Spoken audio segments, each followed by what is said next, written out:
안녕하세요 여러분. 오늘은 미국 금융 시스템의 게임 체인저가 될 XRP에 대한 이야기입니다. 현재 미국은 달러 패권을 지키기 위해 디지털 금융 인프라로의 대전환을 추진 중입니다. 핵심은 바로 이 파트너십입니다. 왜 지금 XRP에 주목해야 할까요? 단순히 소송 리스크가 해소된 것을 넘어 이제 글로벌 인프라 계약의 영역으로 진입하고 있기 때문입니다. 영상 끝까지 시청하시면 기관 투자자들이 왜 XRP를 주목하는지, 그리고 가격을 폭등시킬 결정적인 촉매제가 무엇인지 정확히 알게 되실 겁니다. 자, 미국 행정부는 디지털 자산의 책임 있는 성장과 달러의 글로벌 주도권 강화를 명확히 정책 목표로 설정했습니다. 문제는 시간입니다. 기존의 중앙화 시스템인 FedNow가 구축에 6년에서 8년 가까이 소요된 것을 볼 때 4년 임기 내에 새로운 블록체인 기반 결제 시스템을 처음부터 만드는 것은 사실상 불가능합니다. 따라서 정부는 이미 준비된 민간 기업의 검증된 솔루션을 찾아야 합니다. 현재 진행 중인 이 대형 인프라 프로젝트를 완성하기 위해선 외부 파트너가 필수적이며 이는 명백히 리플을 향하고 있습니다. 그렇다면 새로운 글로벌 결제 레일이 되기 위한 핵심 조건은 무엇일까요? XRP는 두 가지 결정적인 우위를 가집니다. 첫째, 비용이 낮고 압도적으로 빠른 속도입니다. 비트코인은 수억 건에 달하는 일일 글로벌 거래량을 처리하기에 네트워크 속도와 비용 면에서 적합하지 않습니다. 둘째, XRP는 태생적으로 설계된 브릿지 자산 기능입니다. 서로 다른 통화나 블록체인 사이를 가장 효율적으로 연결하죠. 물론 스텔라, XLM 같은 경쟁자도 있지만 리플의 CEO 브래드 갈링하우스가 백악관에 수차례 초청받는 등 최고위급 정치적 접근성에서 다른 모든 경쟁자를 압도하고 있다는 사실이 핵심입니다. 리플레이 확보한 정치적 접근성은 전례가 없습니다. 백악관 암호화폐 자문위원회에 참여하고 있으며 브래드 갈링하우스는 물론 법률 고문까지 백악관 회의에 지속적으로 참석해왔습니다. 이는 단순 규제를 넘어선 시스템 통합을 위한 잠재적 파트너로서 리플을 심층적으로 검토하고 있다는 명백한 증거입니다. 연준과 백악관이 동시에 움직이고 리플의 고위 인사가 계속해서 회의장에 들어갈 때 이 모든 것이 대규모 계약을 위한 막바지 실사 과정임을 기관 투자자들은 이미 알고 있습니다. 이제 여러분이 가장 궁금해하실 투자 관점입니다. XRP 가격 폭발을 부를 두 가지 촉매제가 임박했습니다. 첫째, ETF 승인입니다. 브래드 갈링하우스는 올해 하반기에 XRP ETF가 승인될 것에 대해 엄청난 확신을 표했습니다. 이는 막대한 기관 자금을 유입시킬 기폭제가 됩니다. 둘째는 정부의 전략적 인수입니다. 미국 정부는 압류 암호화폐를 포함한 비축 물량을 확보할 예정이며 이는 XRP를 포함할 것으로 예상됩니다. 나아가 리플이 보유한 에스크로 물량의 일부를 정부에 전략적으로 증여하는 방식으로 대규모 확보가 이루어질 수 있다는 분석까지 나옵니다. 이 모든 것은 시장의 공급 역학을 완전히 뒤바꿀 사건입니다.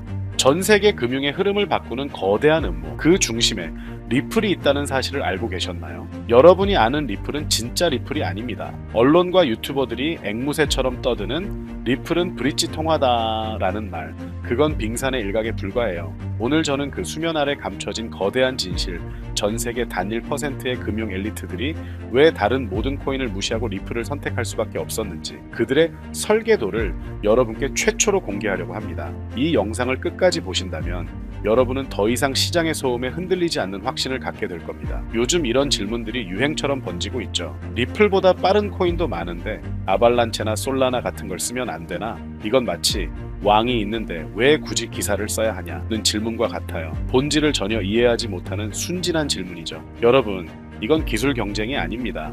이건 권력의 이동이에요. IMF, BIS, 연준, 세계은행, 이 이름들이 단순한 금융기관으로 보이십니까? 아니요.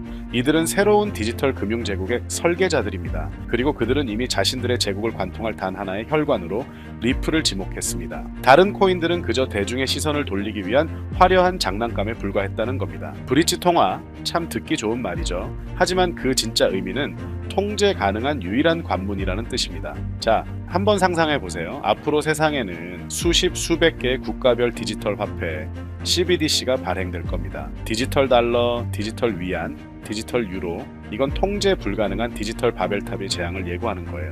100개의 국가가 CBDC를 발행하면 이들을 직접 연결하기 위해선 무려 4,950개의 거래상, 즉 4,950개의 길이 필요합니다. 이건 비효율의 극치이자 재앙이죠. 바로 이 지점에서 설계자들은 웃고 있습니다. 자신들이 설계한 단 하나의 길, 리플을 통하지 않고는 아무도 이 디지털 금융 고속도로에 진입할 수 없게 만들어 놨으니까요. 테더 같은 스테이블 코인이 그 역할을 할 수 있지 않냐고요? 그건 특정 국가, 즉 미국의 디지털 식민지가 되겠다는 말과 같습니다. IMF와 BIS가 원하는 건 미국의 통제마저 벗어난 자신들이 컨트롤할 수 있는 중립적인 통제 자산이며 그 유일한 해답이 바로 리플인 것이죠. 계산기가 있는데 왜 컴퓨터가 필요하냐는 질문은 이제 구시대의 유물입니다.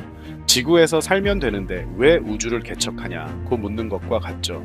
시대가 바뀌었습니다. 그렇다면 왜 수많은 코인들 중에 하필 리플이었을까요? 설계자들은 아무 코인이나 선택하지 않습니다. 그들의 제국을 운영하기 위한 왕의 조건은 처음부터 정해져 있었고, 이 조건을 만족하는 건 이 세상의 리플 단 하나뿐이었어요. 첫째, 빛의 속도와 결제와 정산의 동시 완료. 기존 금융은 송금 버튼을 누르는 결제와 실제 돈이 들어오는 정산 사이에 5일이라는 시간이 걸리는 원시적인 시스템입니다. 이건 돈이 이동하는 게 아니라 거북이가 기어가는 거죠. 리플은 단 3초. 누르는 순간 정산까지 완료됩니다. 이건 단순한 속도가 아니라 시간이라는 리스크 자체를 제거해버리는 신의 영역에 가까운 기술이에요. 둘째, 먼지와도 같은 수수료. 수조 원을 보내도 수수료는 단돈 몇 원. 이게 의미하는 바가 뭘까요? 돈의 이동에 마찰이 사라진다는 겁니다. 마찰이 없다는 건 무한한 이동이 가능하다는 뜻이고, 이는 곧 금융 시스템의 완전한 장악을 의미합니다. 스위프트나 이더리움의 비싼 수수료는 구시대의 통행세일 뿐입니다. 셋째, 모든 CBDC를 지배하는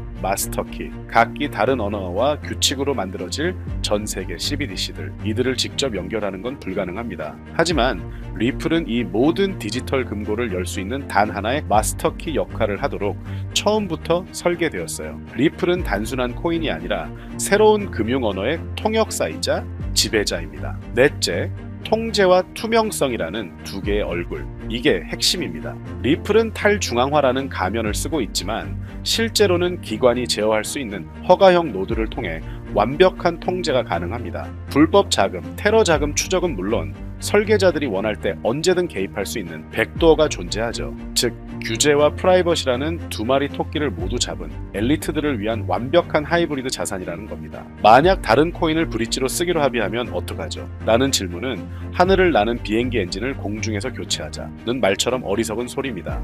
금융 시스템은 민간 프로젝트가 아니에요. IMF, BIS 각국 중앙은행들이 수년에 걸쳐 비밀리에 테스트하고 엮어놓은 거미줄 같은 네트워크입니다. 리플은 이미 그 거미줄의 중심, 즉 심장에 자리 잡았습니다. IMF 내부 보고서 ISO 2022 표준 문서 곳곳에 리플의 이름이 등장하는 건 우연이 아닙니다. 그건 이미 공사가 끝났다는 준공 확인서와 같은 거예요. 결국 리플은 우연히 선택된 암호화폐가 아닙니다. 태생부터 설계, 코드, 생태계, 그리고 국제 규제까지 새로운 금융 제국을 위한 황제의 검으로 단련된 유일한 자산이죠. 다른 코인들이 NFT, 디파이 같은 기능 놀이에 빠져 있을 때 리플은 조용히 금융의 척추를 만들고 있었습니다. 금융시장은 기술이 아닌 권력으로 움직입니다. 그리고 리플은 그 권력을 가장 오랫동안 가장 치밀하게 준비해온 자산입니다. 처음으로 돌아가 제가 던졌던 질문을 다시 해볼까요? 왜 꼭 리플이어야만 할까요? 이제 이 질문이 얼마나 순진했는지 깨달으셨을 겁니다. 진짜 질문은 이것입니다. 이미 모든 준비를 마친 금융 엘리트들의 편에 설 것인가, 아니면 버려지는 99%의 대중으로 남을 것인가. 오늘 제가 공개한 내용은 거대한 빙산의 일각일 뿐입니다. 진짜 정보, 즉 금융 엘리트들이 리플의 가격 폭등을 유발할 X데이 이후 다음 타겟으로 어떤 코인을 비밀리에 매집하고 있는지에 대한 구체적인 정보가 있습니다. 이 시장은 정보의 속도가 당신의 계좌를 결정하는 냉혹한 전쟁터입니다. 어중이 떠중이 모여서 떠드는 그런 시시한 정보 공유방이 아닙니다. 오직 거대한 부의 흐름에 올라탈 자격이 있는 1%의 소수 정예만을 위한 비공개 브리핑입니다. 영상 하단 더보기란의 링크를 클릭하십시오. 단 10초면 충분합니다. 간단한 질문지에 답변하고 번호를 남겨주시면 제가 직접 기관들이 선점하고 있는 코인 정보를 보내드리겠습니다. 어떤 비용도 가입 권유도 일체 없습니다. 다만 이 정보를 확인하는 순간 세상을 보는 당신의 눈과 부의 지도가 완전히 바뀔 것이라 약속드립니다. 기회는 기다려주지 않습니다. 문이 어디에 있는지 아는 자만이 그 문을 열 수 있습니다. 당신의 선택이 당신의 미래를 결정할 겁니다.